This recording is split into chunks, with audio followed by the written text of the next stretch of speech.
Gator Dave, Gator Dave, Gator Dave. How we doing, sir? We are good, Mike. How are you?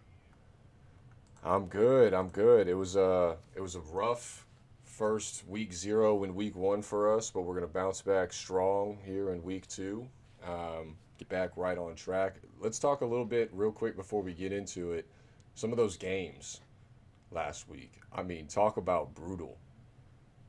What about that Clemson LSU game? I mean, what did we Yeah, learn there? We both had Clemson high. I had Clemson as my national champion, and they looked just like they did at the beginning of last year. Absolutely worthless. yeah. Kind of Weren't able to find any pedestrian. success. Yeah. So, um, that was highly, highly eye opening. We talked about the TCU North Carolina game, and we both called TCU on that one for the exact reason that we saw on the field. That, TCU came ready to play.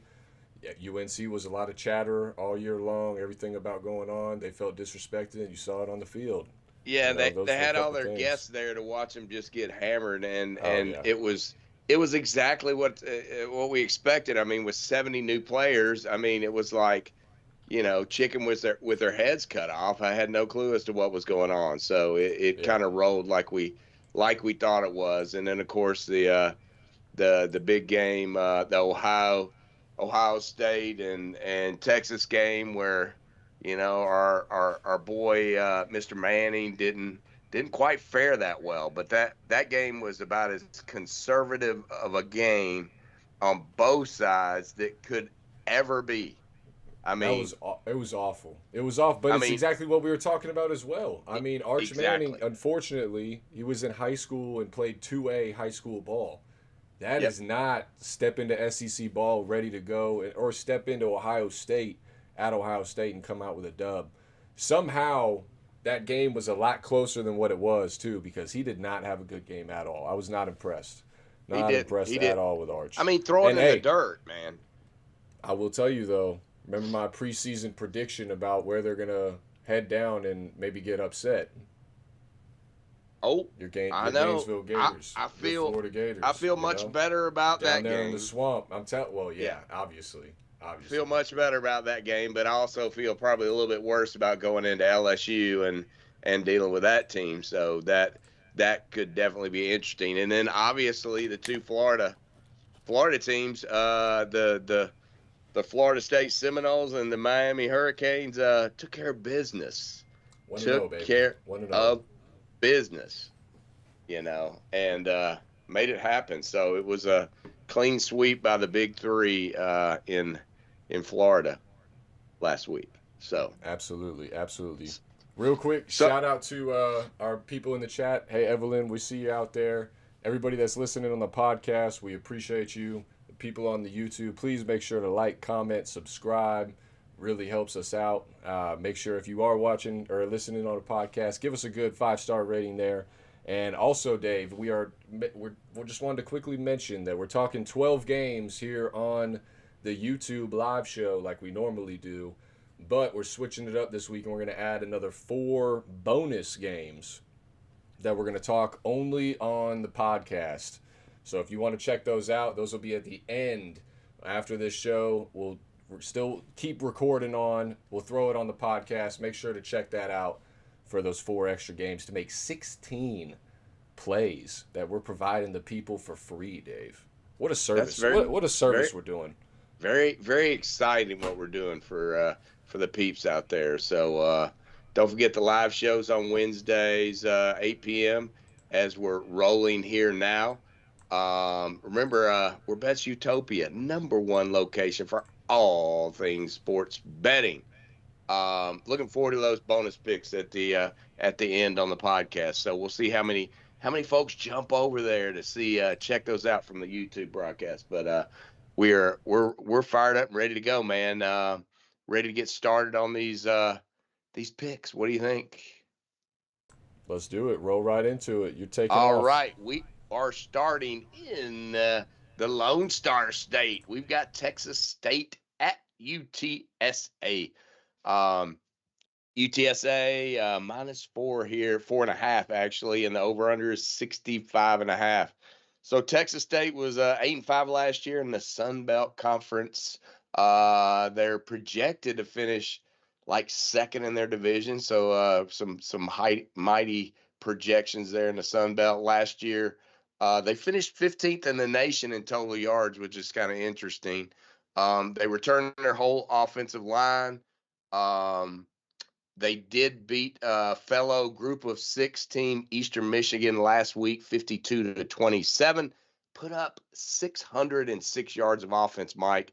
However, they gave up 400, so not a lot of defense there. Ran the ball for 392 yards. Their quarterback, Brad Jackson, was 69% for 214 yards. So they are playing at UTSA, who finished 7-6 in the AAC last year. UTSA returns 80% of its offensive starters, which is pretty impressive, including their quarterback, Owen McCarron, who threw for 3,224 yards and 25 TDs last year. Defense still could be somewhat of an issue for UTSA here.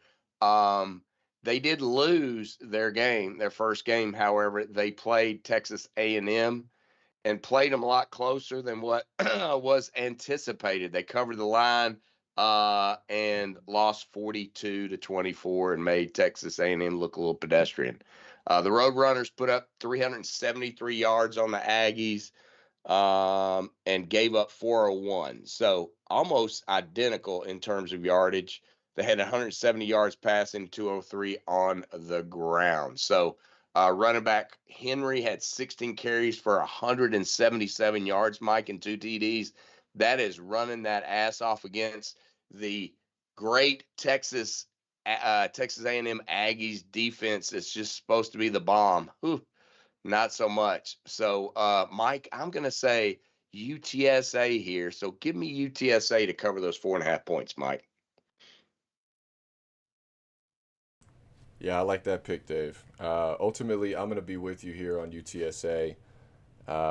They just faced a far better opponent. I believe, yeah, Texas State played Eastern Michigan last week at home, put up 52 on them, but it was a little bit of a back and forth for a while. It was 17-24 at halftime until Texas State kind of pulled away. Their quarterback had 4 touchdowns, no interceptions on 18 passes for 214. Not too shabby for Texas State there. But their defense gave up 391 yards to Eastern Michigan, 6 for 15 on third downs, and 2 for 2 on fourth downs for Eastern Michigan's offense, 23 first downs. I think that's a major problem when this team goes to face Texas State. Texas State's going to be ready to go. You look at the Texas State game, the things that stuck out to me the UTSA game against Texas A&M. The things that stuck out to me were no turnovers for UTSA. And yeah, you mentioned it. The running back had 177 rushing yards. Damn. So you go against an offensive line that the guys in the trenches that aren't just total hogs. Pause. I think I have no problem thinking that this team's going to have success. I'd also potentially look at the over. It is extremely high at 65. Yeah. But it's high for a reason. Yeah, I was teetering back and forth on that one because it could be, but man, 66 is high, but this one definitely could be an over for sure, like you say, Mike. Shout out to my lovely wife Nirvana, who's in the chat, giving us the old go dogs.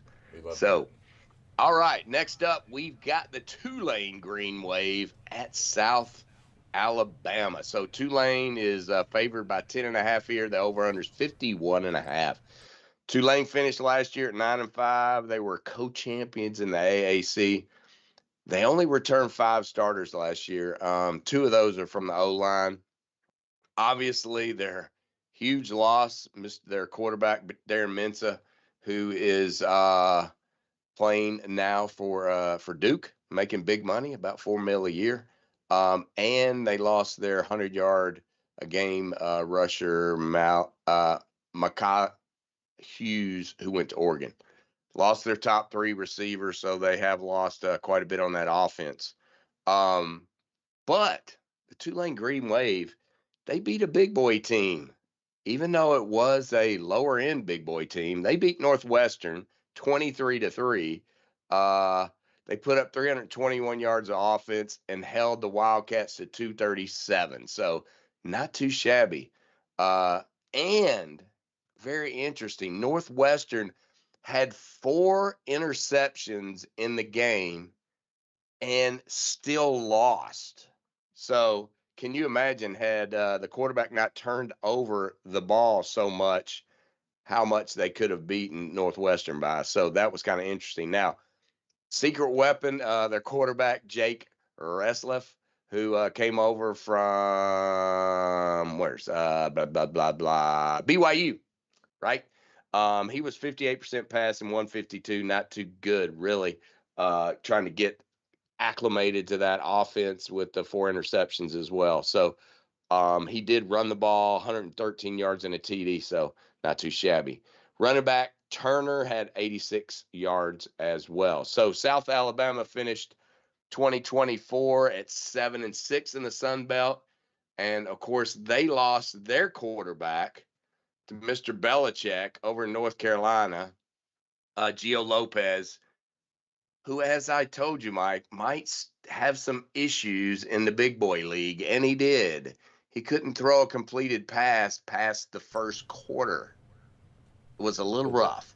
A little bit. A little rough. Hey, the first drive, Dave.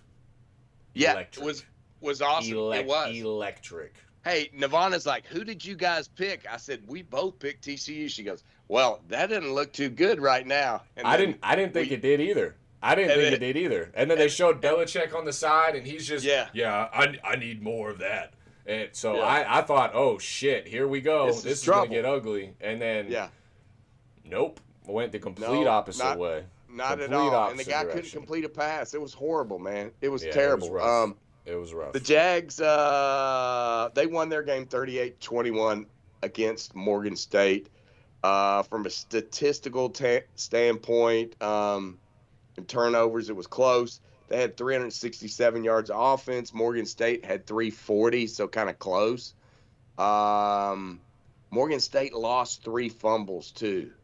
So that kind of tells me the Jags, they got lucky getting out of Morgan State, Mike. So this one's pretty easy. Give me the green wave to cover going away with things. Yeah, totally agree, Dave. Totally agree. That's exactly what made me go in the direction that I am. I think Retzlaff, he stepped in late. I think he got there, in July, late July, something like that. So he hasn't been there very long. But he stepped right in, had that offense absolutely cooking. Defense looked great. And on the flip side, you mentioned it, South Alabama went against Morgan State at home, a MEAC team, gave up 180 yards on the ground, 340 total. Morgan State turned the ball over. You mentioned the 3 fumbles. They also threw an interception. So they turned the ball over 4 times. You know how many times South Alabama turned the ball over? 0. Oh, I'm sorry, 1. They got 1 fumble. 1 fumble. So they were at a deficit of 4-1, and they only beat a Morgan State FCS school by 17 at home. There was 17-7 at halftime in this one. It could have been a look-ahead game. They could have looked past them. Either way, I'm not falling for it. Give me Tulane. I like the points. The 10.5 is a little. It's gone down and forth. It's gone to 10, gone back to 10.5. So if you can get it at 10, obviously that's a safer option to go with. I would recommend that, but I do think you're safe at this 10.5 either way. I could see this game being like a 31-14. Tulane kind of takes off in the second half and puts them away. So I'm with you. Give me Tulane minus the 10.5 here, Dave. All right. So next game, we've got West Virginia, and they are favored by 3.5 here at Ohio. Over under 59.5. So West Virginia 6-6 last year. They only returned 3 starters from last year. We kind of went through their whole deal and the return of the anointed one coming back to West Virginia. So last week, the Mountaineers beat Robert Morris 45-3. They put up 625 yards, 232 passing, 393 on the ground. The quarterback, Mercoli, 62%, 224. Running back White, 93 yards, 2 touchdowns. The Mountaineers average, Mike, 7.5 yards a carry on the ground, which is pretty interesting. The other interesting factoid here is they lost 3 fumbles. So this game could have been a lot worse than what it was. And that's why you see all those yards and you go, damn, they only had this, they only had 45 points, but they lost 3 fumbles. So, and still put up 45. West Virginia, they only gave up 123 yards, 70 passing, 53 on the ground. Ohio, 11-3 last week. Last year they won the MAC. The Bobcats, they gave Rutgers a run for their money last week. That was a rather interesting game. They only lost 34-31. Had the game possibly won and just couldn't get it across the line, but they played a great game. They outgained Rutgers 440 to 399. Navarro was 68%, 239, 3 TDs, and ran for 93 yards and a TD. Ohio defense held Rutgers to 1 of 10 on third downs. So what I am going to do here, Mike, with all this scoring that went on in yardage, I'm going to go the over 59.5 here, Mike, is my play this week on this game. Over 59.5. All right, Dave. I kind of like that. I kind of like it. What I like more is West Virginia to cover the 3.5. I think this one's a layup. This is another situation that if it's available, obviously you want to try to get down to that number of 3 rather than 3.5. But I don't think they're going to need it. You talked about the savior coming home, Rich Rodriguez. He is back at West Virginia, where he was most successful in his career, really made a name for himself. He sort of set the precedent for that program back in the day, sort of like a Schiano situation in Rutgers, kind of built the program up, left for greener pastures, so to speak, and it's kind of went to shit ever since. So he's back to, and he didn't have much success when he left either. That was when he left for Michigan, right? Yeah.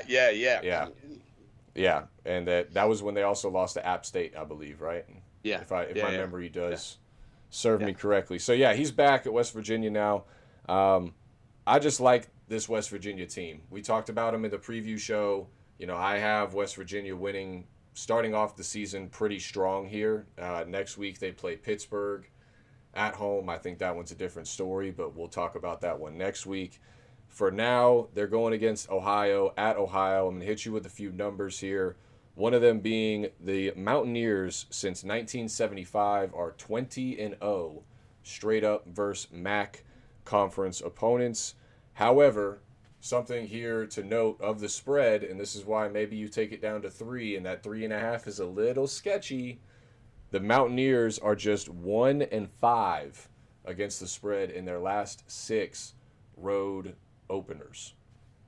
Something of note there. But I will also say this, Rich Rodriguez in his career as West Virginia's head coach, he actually went 15-5 as an away favorite against the spread when he was there the first time around. So obviously that was a long time ago, so take that with a grain of salt. Don't really put too much into that one. That's just a fun little, tidbit that I had found. But I'm with you here on the over. I think there's definitely going to be some points, but give me Nico. Quarterback Nico Marchio. All right. Next interesting game here. We got UConn at Syracuse. So Syracuse is favored 6.5 points. The over-under is 58.5. So we got UConn and Jim Moore, who's been kicking ass the last couple of years. Last year he was 9-4. Beat North Carolina 27-14 in the Fenway Bowl last year to end the year. They returned both their quarterbacks because they've kind of used both off and on. One was a Florida reject, but that's all right. Fangano and Evers. Evers was the guy that was at Florida for a minute. And the running back room is both their running backs, Edwards and Brown, are back. Receivers Bell and Parker are back. However, they did lose most of their O line. So to give you an idea where UConn is. So last year they did lose to Syracuse 31-24 at Syracuse late in the season. They were also 6-4-2 against the spread. Last week, the Huskies beat Central Connecticut 59-13. They put up 681 yards of offense, 388 passing, 293 on the ground. Fangano was 18-25 for 260, so they rocked and rolled. Edwards had 115 yards. Wide receiver Bell 135 and 2 TDs. So they put some yards up. Now the defense gave up 257. 129 and 128, no turnovers in the game. So Syracuse 9-3 last year, returned only 7 starters. Most folks are thinking that it's not going to be the year that they had last year. I think I know my projection was probably 6 or 7 wins, and I think that's probably where it's going to be. Still believe in that. O-line totally brand new. Only one returning starter from the O-line. A lot of folks moving around. D-line lost a lot as well. So you lose that D-line, O-line, things can get tough. This team lost a lot of players from last year. However, they did bring a bunch of kids in from the portal. Syracuse lost to Tennessee in their opening game here at the Benz, 26-45. The Orange had 377 on offense, which doesn't really blow things away, which we can talk about Tennessee later. 103 of that was on the ground. The new quarterback, Angeli, for the Orange was 23 of 40 for 274, not too bad. 1 TD, 1 interception. Defense gave up 495, 247 passing, 248 on the ground. They had 1 fumble lost and an interception here. So I don't know. I started thinking that we might have some trouble on defense in this game, and I kind of like those 58.5 points. So Mike, I'm going to say not a lot of defense, and I'm going to go over in this game as well. Over in this one. All right. Big on the overs tonight, I see. Going with some Yeah, totals, yeah, huh? yeah. Okay, Yeah. okay. So I think for I only me, have one more. yeah, we'll see. I don't put it past you. For me, I do see this one being high scoring. Again, this is one you're looking at 6.5. So depending on what side you're on, you're sitting pretty right now. Unfortunately for me, I'm on UConn. I'm on UConn plus 6.5. Their offense looked legit. Second in the nation in total yards after weeks 0 and 1. Granted, they played Central Connecticut State. So, again, another one, take it with a grain of salt. But they looked good, and they looked good early. They were up 35-10 at halftime, put them away, ended up winning the game 59-13. They had 638 total yards, 388 through the air, 250 on the ground, 12 for 16 on third down, no turnovers. The other team, Central Connecticut State, they also didn't force any turnovers. For me, I wasn't impressed with Syracuse at all last week against Tennessee. They got absolutely torched. I think UConn has enough to sneak in here to the Dome at Syracuse. Little beat up after last week, a little disappointed.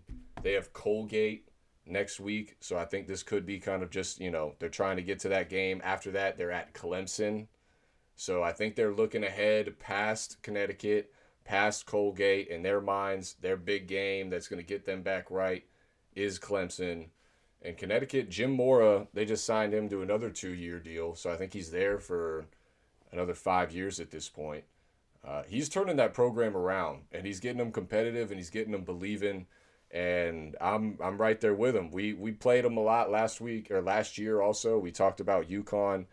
The quarterback for me is the difference. Joel Fagnano, I think it's a battle here between the two guys, two Northeast guys, between him and Syracuse's quarterback. Give me the Huskies plus the 6.5, and maybe Dave, just maybe pulling out the upset. Maybe. I think it's I totally agree, Mike. As I was looking at this game, I like that play, Mike. I really do. I would not have gone Syracuse no matter what. So it was either the over or the Huskies. I like it. I like it. Hey, we got a bunch of people joining the chat now. We got our friend Scott Crawford is in. We have Darius Johnson. We got Monty Welsh on. So man, they're in rocking in there. So thanks for joining, folks. We love it. We love it. Let's see. Next game. We're gonna go over to the ACC, and we're gonna talk Virginia at NC State. So NC State is favored 2.5 here, over under 55.5. So Virginia had a rough year last year, Mike, 5-7. They returned 9 starters. The Cavs beat Coastal Carolina 48-7 in their game last week. Put up 454 on the offensive side of things. Chandler Moore 67% for 264 yards and 2 TDs. He also ran for 50. Coastal had only 254 yards offense. So defense did relatively well. Turnover killed them, though. 2 fumbles and an interception. So NC State was 6-6 last year. They returned 10 starters. Really kind of a very disappointing year for NC State. We thought they were going to do better than they did. Didn't come out too well. Wolfpack escaped the East Carolina Pirates. God rest my mother, who went to East Carolina on Saturday. Close game, 24-17. East Carolina had a chance. Yes. East Carolina had a chance to win that game and did not. Wolfpack had 423 yards of offense. Bailey was 70%. Mike likes Bailey. 70%, 318, 1 TD, and 1 interception, and ran for 105. Ooh, I wonder where I'm going. Defense, however, amazingly, I thought this coach was a big D guy. They gave up 413. 383 was in the air, though, so they got some issues with their DBs. Hopefully they can get their crap together this week. It took a 4th down stop at the end of the game for NC State to win that game. But Mike, I still feel pretty strongly about NC State in this game. So give me NC State and the money line. Yeah, I'm right there with you. I got NC State in the money line as well. For me, I just think they're the better team. They started off slow last week. They should have really kind of put that team away, but they still looked really good. You mentioned C.J. Bailey. Yeah, I am a big fan of his from the Chaminade area down in Miami, where Jeremiah Smith, that was Jeremiah Smith's quarterback in high school, is C.J. Bailey, the quarterback for NC State. So he is nothing to throw a stone at whatsoever. And I'm just not sold on this Virginia team. You know, Tony Elliott's been there now. This is his 4th year. He's the old Clemson offensive coordinator when Clemson won that title. And man, he's just not done enough. He's 11-23 since he's been there. They're 2-8 against 2-6 against top 25 teams. This is one though that I could see Virginia. You know, this line is -2.5. It shouldn't be 2.5. You know, No, I have it more at 6.5. So you know, that's something of note there. Something else of note for this Virginia squad, if that's a side you're looking at, I'll give you something. In the last 6 ACC road openers, Virginia is 2-4 straight up, but they're 5-1 against the spread. 2-4 straight up in their ACC road openers, but 5-1 against the spread. 3-0 against the spread under head coach Tony Elliott. Specifically with this game, they have not beaten NC State since 2012. Granted, this is only the 4th time they've played since 2012, despite being in the ACC conference together. But They are winless since then. Also, something of note here: Tony Elliott is just 5-10 in away games. Something else to note: Virginia as a whole in their last 10 years, 13-38 in away games. Dave, 13-38, 36-28 at home, 13-38 in road games, 31-50 against conference opponents. Not ideal. Not good. Not Not ideal. No. So yeah, give me NC State to get it home, get it done at home. 12 o'clock game. I think they put them away early. All right. So we're going to stay in the ACC, but we got an ACC SEC matchup in Vanderbilt at Virginia Tech. Virginia Tech, they're favored by 1.5 points. Mike, the over/under is 47.5. So not expecting a lot of scoring here. So Vandy was 6-6 last year in the SEC. They're returning 13 starters from the team last year, including their star QB Diego Pavia and star tight end Eli Stover. Both those guys are studs. I think it's going to be, it's going to be tough for Vandy to get, past that 6 or 7 win season, but I think they got a good chance here this weekend. Commodores beat Charleston Southern last week, 45-3. They put up 481 on offense and held Southern to 135. So I think that's going to be key in this game against Virginia. Pavia was 20 of 25 for 80%, 275, 3 TDs, and ran for 44. I mean, Alexander, the running back, ran for 83 yards as well. So obviously they had a good day on offense. Vanderbilt defense, obviously a big story of the game, holding them to 135. Very impressive. So Tech 6-6 last year. They only returned 5 starters from the 2024 team. Not sure if this team's going to get more than that, 6 or 7 wins either. They lost 30 players to the portal at the end of 2024. Hokies last week lost to South Carolina 24-11. That game started off competitive, but midway through the second, I take that back. I would say second half, South Carolina took them to the house, man. I mean, they made it happen, and the Hokies just kind of fell apart. Yards from each teams were very similar. Tech had 336. Gamecocks had 333. The difference was 2 interceptions from drones.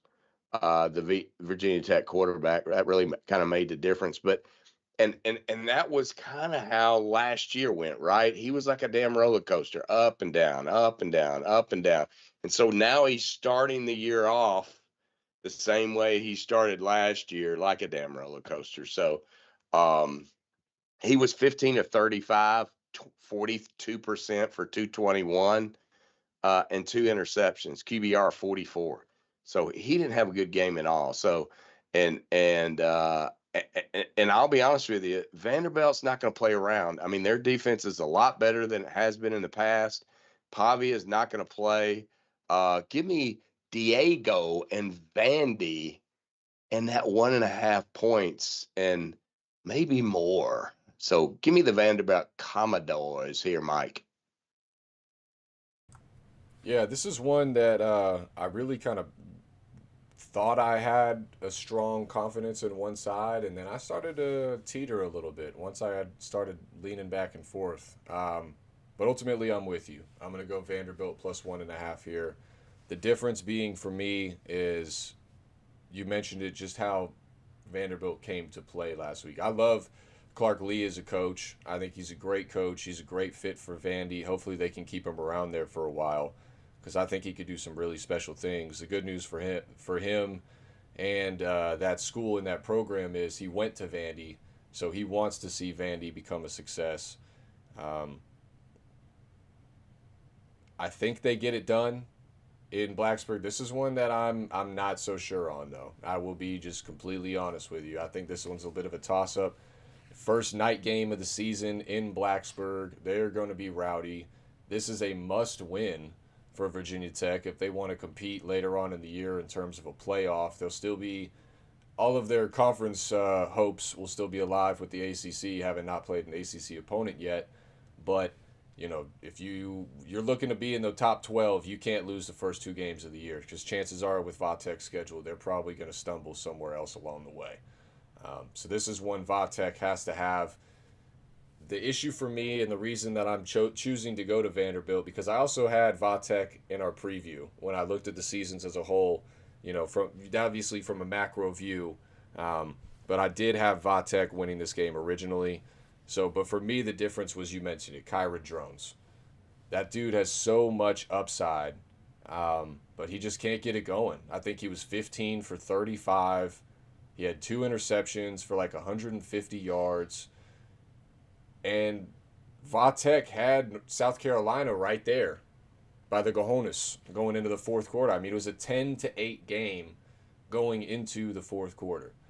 Even despite Drone's, mistakes and the lack of production that Vatek had, they were right there with South Carolina. So, we'll see this week how much that really says about Vatek or how much that really says about South Carolina, based off of these opponents that they're going to start to play moving forward. We'll get a better idea. But I'm with you. I believe in Diego Pavia. Kyron Drones right now, I'm not sure what to believe. So I'm going with the more surefire quarterback. This is a revenge slot for Virginia Tech.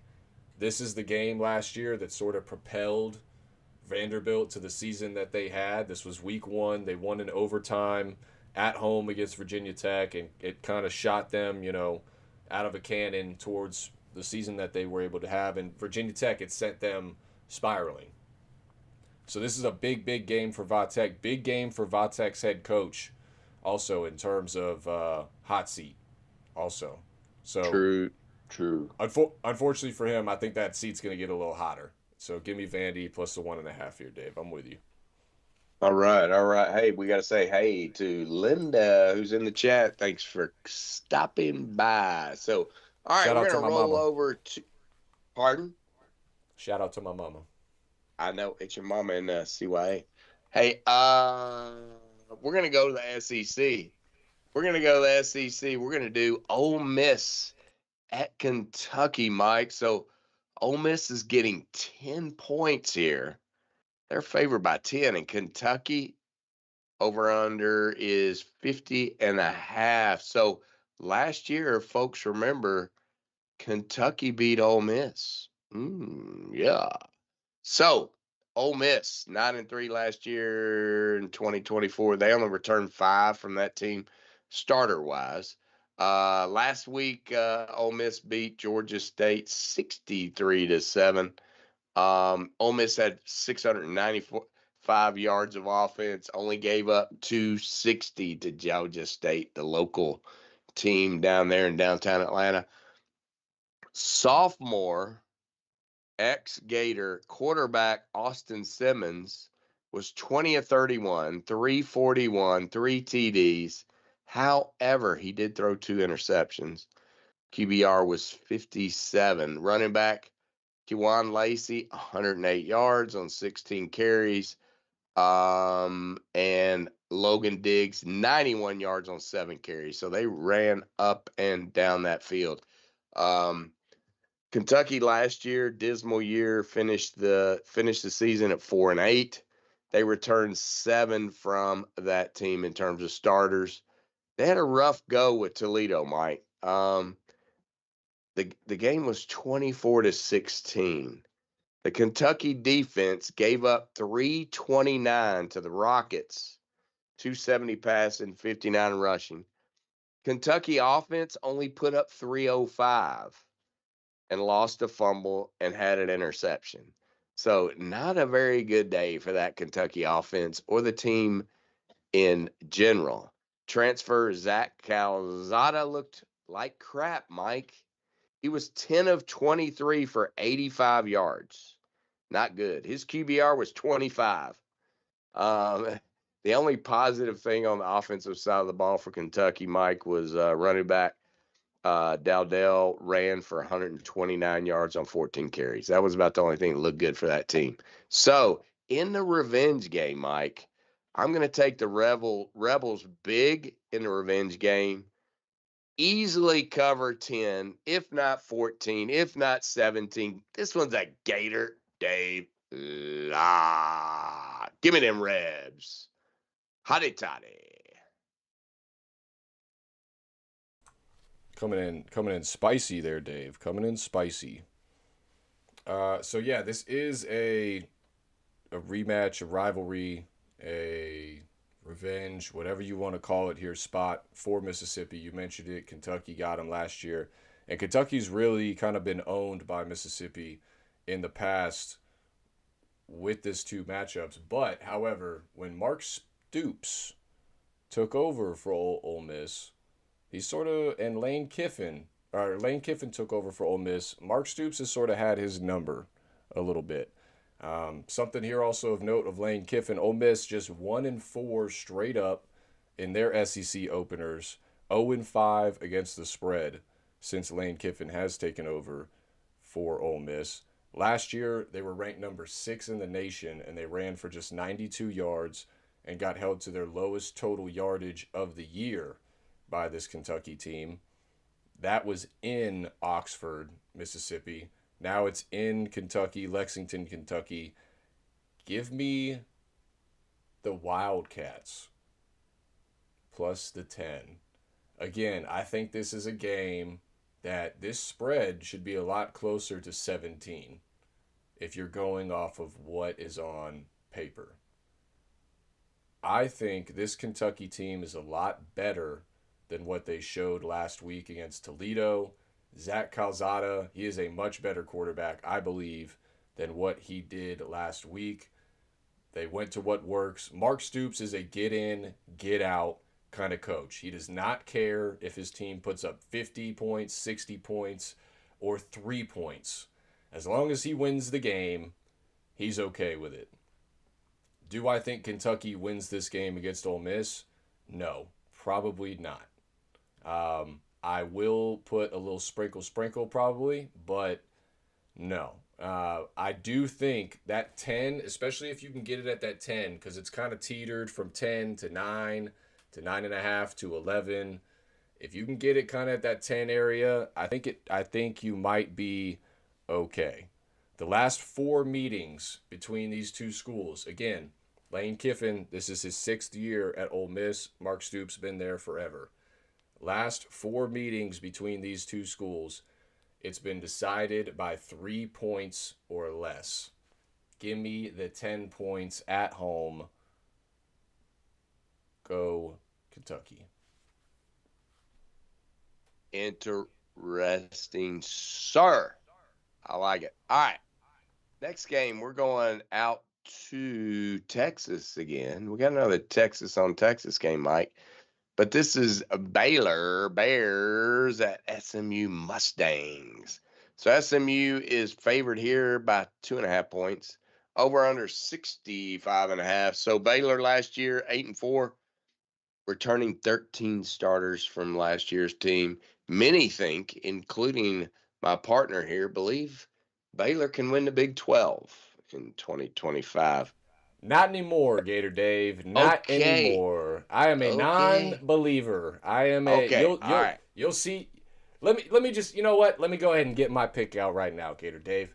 I'm going with SMU money line because what I saw last week from Baylor was atrocious. Their quarterback can throw the football, and that's about it. That's all they got going for them. It's a defensive coach that leads that team, and they gave up 300 yards on the ground to Auburn. Auburn's quarterback, Jackson Arnold, couldn't hit the side of a barn with a beach ball. Yeah. There's no way. I mean, the guy couldn't throw the ball. He ran for over 150 yards, and they end up losing the game at home in a game that they should have blown Auburn away.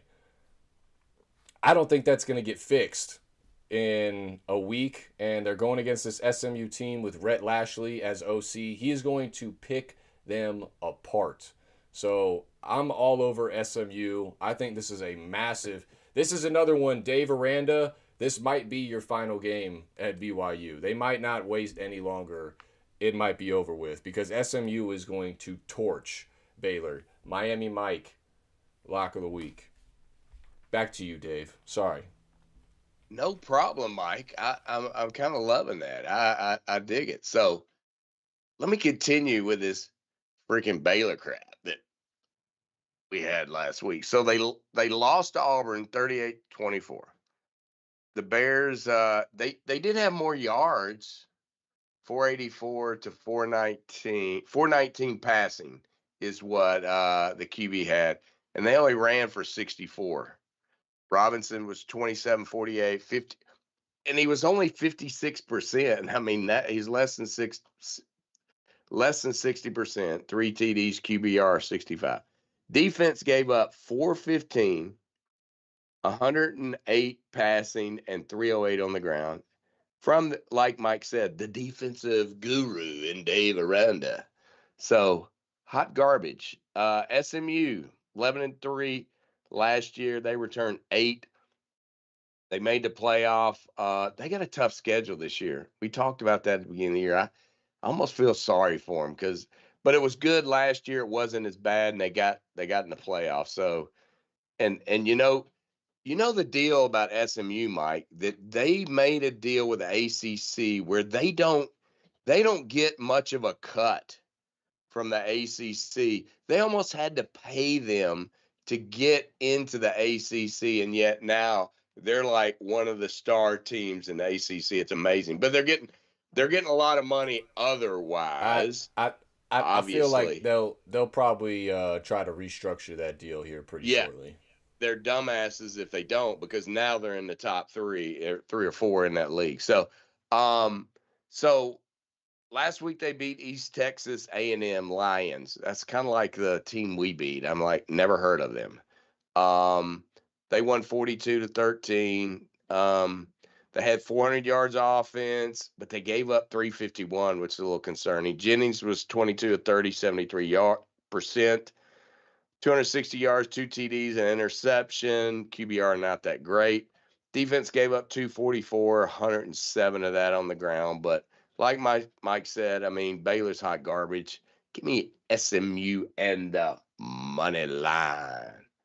So next up, very interesting game. We're going to the state of Iowa. We're picking corn. So here we go.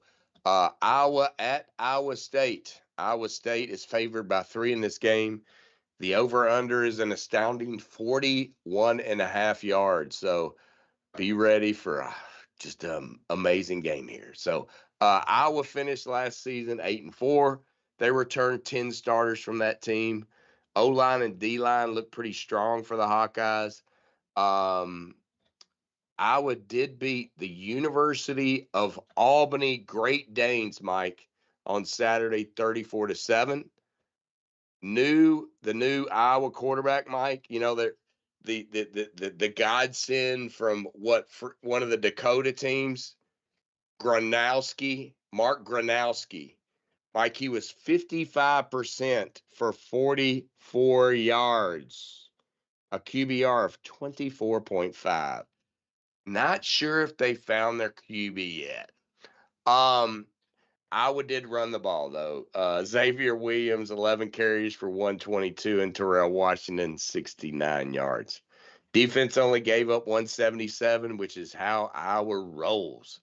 Iowa State, 10-3 in 2024, returning 14 starters, most of the O-line, most of the D-line.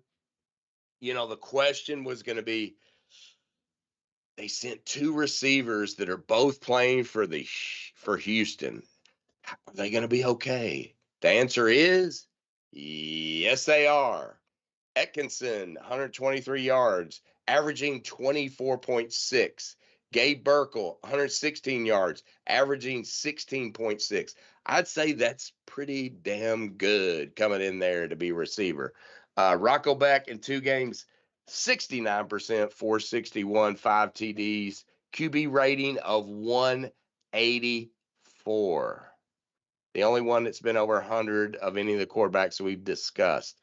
Cyclones average points per game 48.5 in their 2 games. Mike, give me the Cyclones on the money line and another Gator Day block. I love it. I love it. So this was one that I again kind of teetered back and forth on 2 plays. I love the Ohio State play, and here's why. Iowa has won the last 7 of 9 matchups between these 2 teams. But Kirk Ferentz, the head coach of Iowa, he's been there forever.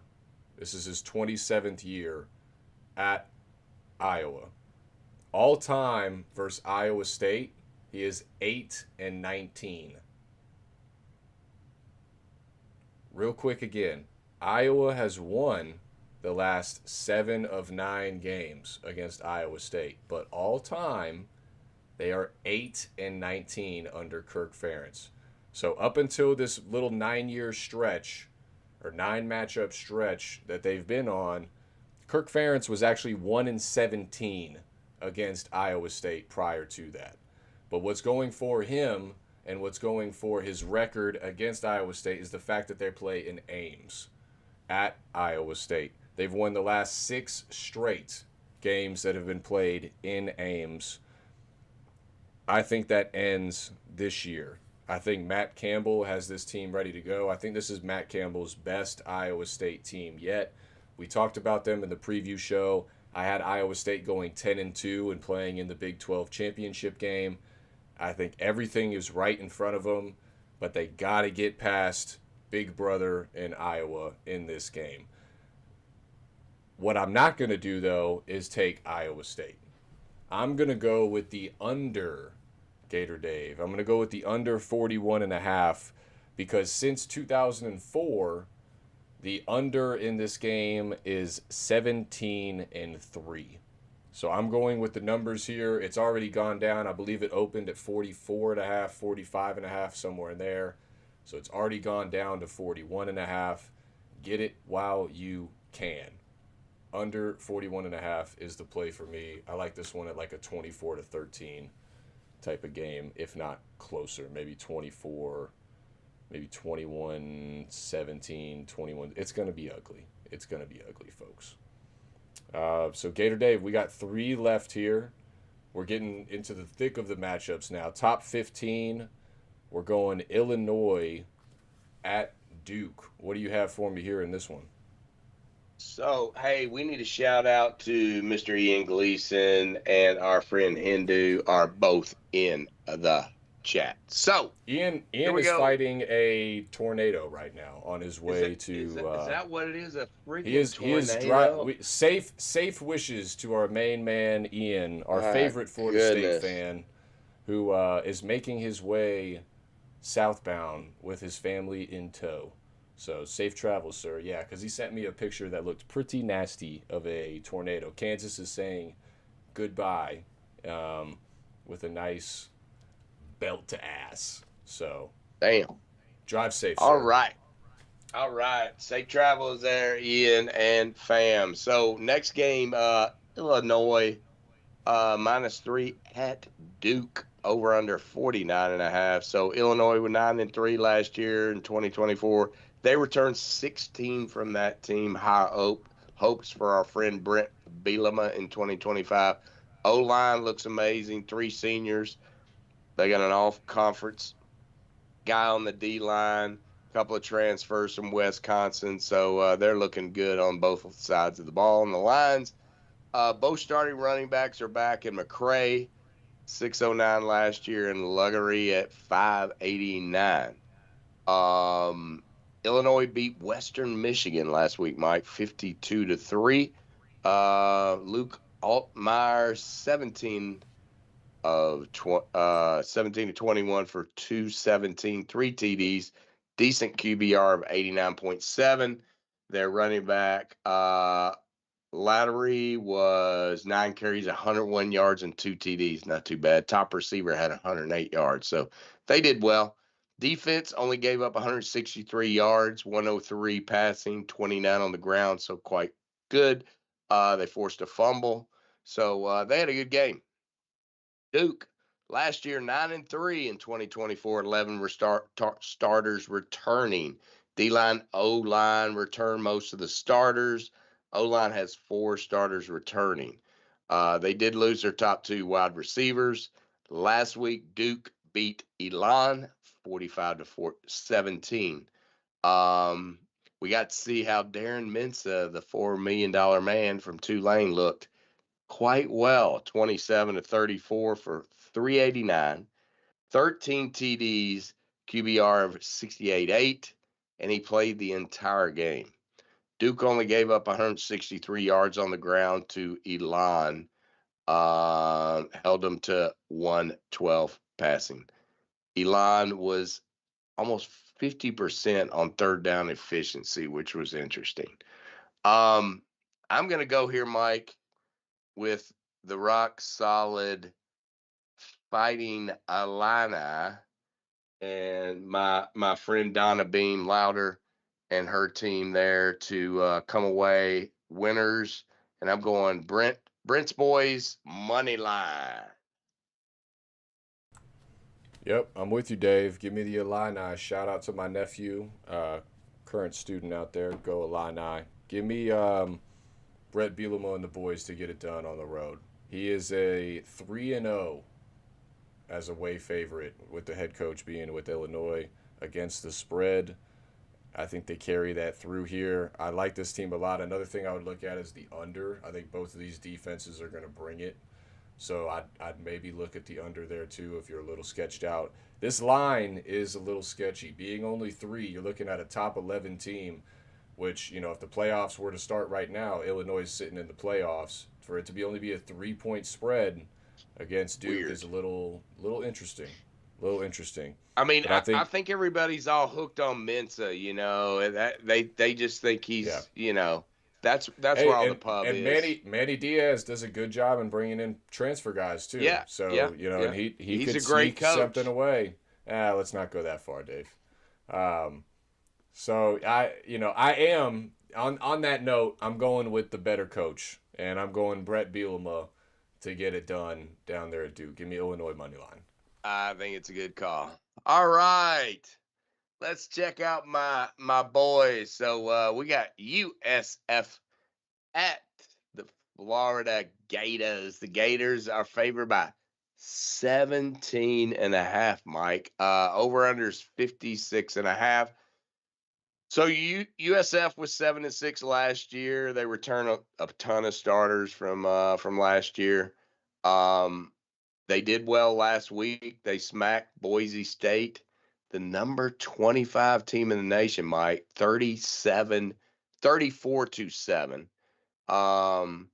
Boise had 378 offense. The Bulls 373. Boise State turned the ball. This is key. Boise State turned the ball over 3 times, and they capitalized on those 3 turnovers. Their defense looked hard-nosed. They were forced the turnovers. They were playing, crazy, wild to the ball. USF's leader, Byron Brown, was 16 of 24 for 210, QBR 58.8. He ran the ball for 43. One thing I noticed about Boise State without Genty was quarterback Madsen is hot garbage. All he could do was dump the ball off. I wasn't impressed at all. When you don't have a generational running back that can make it happen and rock it up the middle, around the side, whatever. I mean, it's just kind of hard. And this guy struggled big time.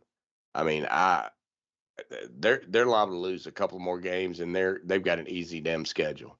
Florida last year, 8-5, not too good.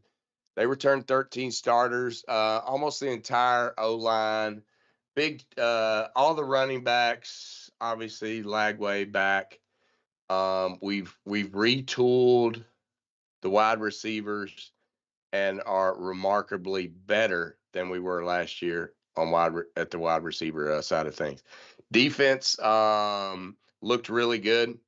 Last year about week 5 on, the defense just turned it on and looked so much better. And obviously, they looked pretty damn good on Saturday. Played a high school team, this Long Island State. Held the Sharks to 87 total yards of offense, but not thinking too much about that. Let's move on. I'm not going to spend a ton of time talking about that team. There were some highlights I do want to touch on. Great catch by freshman Vernell Brown the third. It was right there. It was leading the pack until obviously your boy had the one-handed catch as he did for Miami. It was a couple of amazing catches from those guys. It was number 1 on the ESPN top plays on Saturday, but then the Miami kid did quite well the next day. He ended the game with 3 catches. This was a freshman for 79 yards. And he's our number 2 freshman wide receiver. Dallas Wilson will be suiting up this weekend. Look forward to seeing him and what he can do. Running back Jaden Ball, I'm telling you, that kid's one of the best in the nation. He had 9 carries for 104 yards. Some of the issues we had, our kicker, Trey Smack, looked like crap. He missed 3 field goals, Mike. He was 2 of 5. He missed a 39, a 40, and a 57. I'm hoping they've been working with the freshman. We've got a decent kicker behind him. Hopefully, he'll be getting some kicks on Saturday. One more takeaway that I got to see that was kind of a surprise for Gator fans, and that is our backup quarterback. Everybody was all consumed about these tenured guys that were going to be our backup. One guy's been around the block. He played for Louisville last year, Tennessee before that, and the other kid was from Princeton. Well, freshman Tramel Brown looked pretty damn good in the backup role, so I was impressed with him. At first, I was going to bet if it was around 17, I was going to bet USF. But now that I dug in and I really look at those turnovers that Boise State had, I think the Gators can beat them by more than 17. I think it's going to be 3 touchdown win this weekend. The Swamp's a tough place to play, and that all they have is Byron Brown, and I don't think one guy can win in the Swamp. So give me the Gators to cover 17.5, Mike. A lot of points at 17.5, Dave. Lot of points. Lot of points. And for that reason, I am on the Bulls. Give me the Bulls plus the 17.5. Not getting any respect down there in Tampa. No respect. Give me the Bulls plus the 17.5. This is a team that beat Bama last year with their healthy quarterback. He's back. He was hurt for most of last year. They just absolutely dog-walked Boise State. You mentioned it at home. Everybody thought they were going to beat them in that one. That game, I believe, opened up at like a 14-point spread and worked its way all the way down to 5.5 by the time kickoff went off. And they absolutely torched them. The quarterback looked great. I think the biggest thing with this game is, yes, Florida is going to win the game. I'm very positive that that's going to happen. But I could see this game being like a 31-20 type of game. One, Florida has LSU at LSU next week. Slight look ahead, slight trap spot here potentially. And then the following week, they have Miami at Miami. So as long as Florida keeps their head on straight and doesn't look ahead, they should be okay. But unfortunately for Florida, they have an issue with doing just that. As a home favorite under Billy Napier, Florida is just 3-8 against the spread. Against non-conference opponents under Billy Napier, Florida Gators are 6-8 against the spread. Just something to note here, folks. Just something to note. Um, Give me the Bulls. Give me the Bulls and the dual threat. Also, the major thing as well is DJ Lagway. He hasn't practiced all summer. He just started practicing 2-3 weeks ago, so he's still getting in the swing of things. Granted, he had a great game last week. I think it was like 15 for 18 or something like that, but it was only for 120 yards. So it's very conservative. They didn't need him to go, be a superstar. This game, he's going to have to make some plays a little bit. He's going to have to do some things. And he showed last year that he has some issues with turning the ball over. He had only 12 touchdowns to 9 interceptions last year. So everybody's super hype on DJ Lagway and giving him the Heisman already. He's got to show some improvement with the turning the ball over. And this is a big game to do it because, like I just said, your next 3 games at LSU, at Miami, Texas at home. Let's throw the next one in there too, at Texas A&M. Those are your next 4 games for the Gators. So could be a look-ahead spot, could be rust. I think it's just too many points. Give me the Bulls plus 17.5. I think the look ahead can be scrapped because of how USF beat Boise State. I think now the Gators are like, well, we can't look ahead on these guys. So I think that plays into, and kind of demolishes the look ahead factor. Just my 2 cents. Devontae Dewar, USF for the win. Ain't going to happen, my friend. All right, let's roll on. Michigan at Oklahoma. So, we got Michigan 7-5 last year in the regular season. Returned 13 starters. Wolverine O-line, bunch of new guys. Not good, not good. Top receiver Loveland to the Bears. I think he's on what I've got him on one of my fantasy teams, I believe. Last week Michigan beat New Mexico 34-17. They debuted their 5-star $1 million man, Bryce Underwood. He delivered 21-31, 251, 1 TD, QBR of 53. He played the entire game. The thing that stood out, ironically, when you think about what happened to Alabama, is Alabama transferred Justice Haynes 16 carries, 159, and 3 TDs. Oops. You think Bama might have missed him against Florida State? Maybe. Michigan defense held New Mexico to 268, 51 yards of rushing. Now, New Mexico turned the ball over 3 times on interceptions. So that weighs a little bit with me. Okay. I mean, the score was 34-17. 3 interceptions went Michigan's way. Keep that in mind. All right, Sooners, 6-6 last year, 9 starters returning. They beat Illinois State only 35-3. The much ballyhooed John Mateer, starting QB for the Sooners. He had a decent day, Mike. 30 of 37, 392, 3 TDs. He did have 1 interception, QBR of 80. Sooners throwing the ball, threw the ball. Then they had 103 yards of rushing.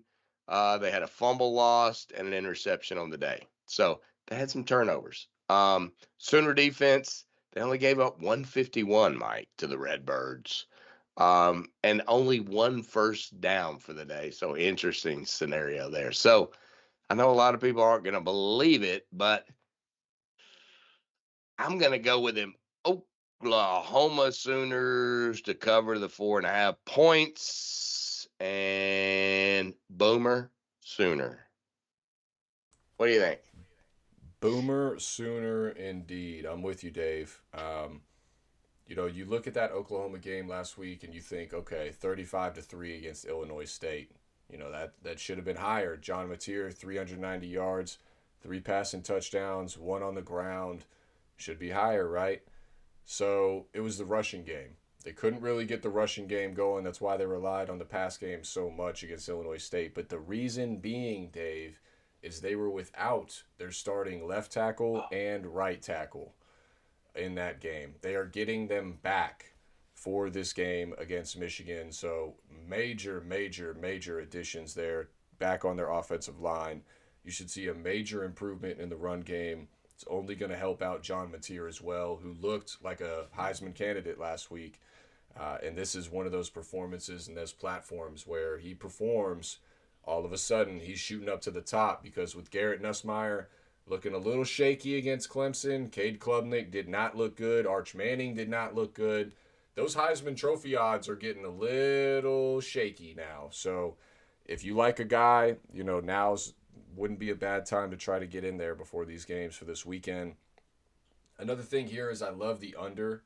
I am on Oklahoma with -4.5 with you, but I do also like the under here. It's very reminiscent of this past weekend and these big time games and them, struggling at first, being a defensive battle. Offensive coordinators are trying not to, get an unnecessary turnover to switch the game, switch the momentum because of how important it is, especially with this being a ranked matchup early in the year. This is one they want to get going. Bryce Underwood, the highly touted quarterback recruit from Michigan, true freshman, #1 overall guy last year. He is starting for them. This is going to be his first true road game. I think that's where he's going to have issues. Sharon Moore, the head coach, he took over last year for Jim Harbaugh. He was just 1-3 on the road last year with this Michigan team. Against the spread under Michigan, 6-5 as an away dog, 16-22 against non-conference opponents, 1-3 against non-conference opponents last year against the spread for Michigan. On the flip side, you got Brent Venables at Oklahoma, defensive guy. You mentioned how well their defense did last week. I fully expect that to be going on now. He's finally had a chance to have some tenure at Oklahoma, get some recruiting classes in, get some guys through the transfer portal. There's been a couple coaching changes. I really like what they have going on right now. I think the culture is good in Boomer Sooner Nation. And here's also some tidbits here about Brent Venables. He is 11-5 against the spread as a home favorite. Consider that also with how much trials and tribulations, Oklahoma has gone through over these last few years. For them to be 11-5 against the spread as a home favorite, that's significant. They are 9-4 against the spread under non-conference opponents under Venables. And not to mention they are 15-4 straight up at home and just 6-8 on the road. So a completely different team when they're, in the friendly confines of Norman, Oklahoma. And that's why ultimately I think Oklahoma is able to get this done. I think it's a very close game. I think it's low scoring. I think this is one that's like a 21-17. Has that written all over it. But it could also be 28-13, depending on one play here, one play there. That's what's going to be this game. There's going to be one big play that's going to swing the momentum, whether it's a defensive touchdown, a special teams touchdown, a strip sack fumble that switches the field position in one play. That's what this type of game is going to be. So it's going to be a good one. There's not many good games this upcoming weekend in week 2, unfortunately, but this one is going to be a good one Saturday night. So I'm looking forward to this one. And shout out to my guy, Glenn, Boomer Sooner. Go Sooners. Getting it done. All right. All right.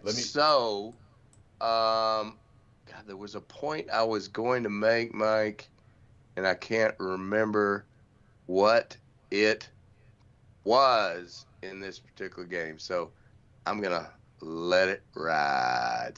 Let it ride. So hopefully everyone had a good time in the chat, man. We had 12 folks watching. Appreciate those folks jumping into the chat, raising hand, starting a little crap in there. It's all good. Ian, hopefully you make it home okay. Remember what the deal is.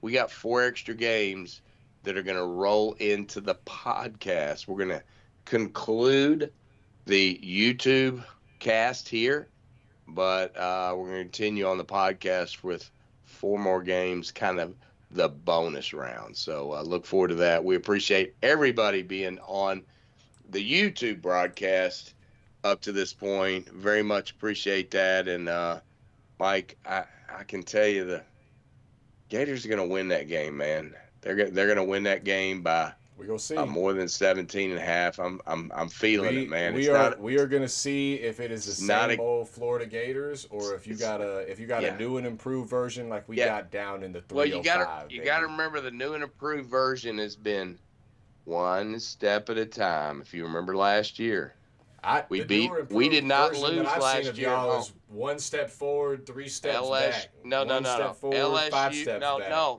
No, Mike. That was after. This is delaying. No, I'm dragging it off. Midway through last year. I know what LSU.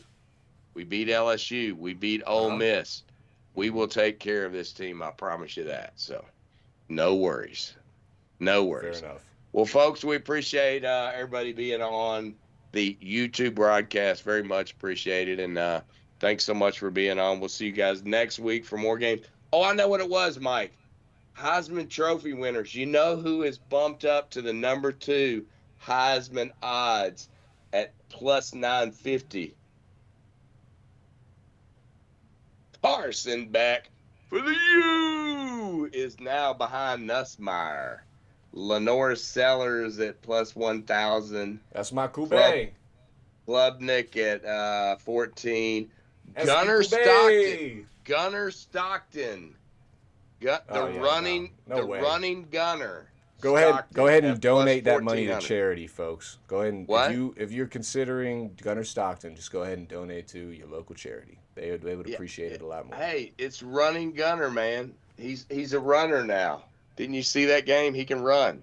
Yeah. All right. Anyway, hey, what can we say? Also, real quick, 9 p.m. tomorrow night, NFL Week 1 show with Steel City Scott. We'll be on here at 9 p.m. live tomorrow night on YouTube. Also, we will have podcasts for that as well, so make sure to check that out there too. So, thanks everybody for watching. We appreciate it. Check out Shop CYA as well. Cover those assets, people. Cover those assets. We'll see you next week. Podcasters, stay tuned. Stick around.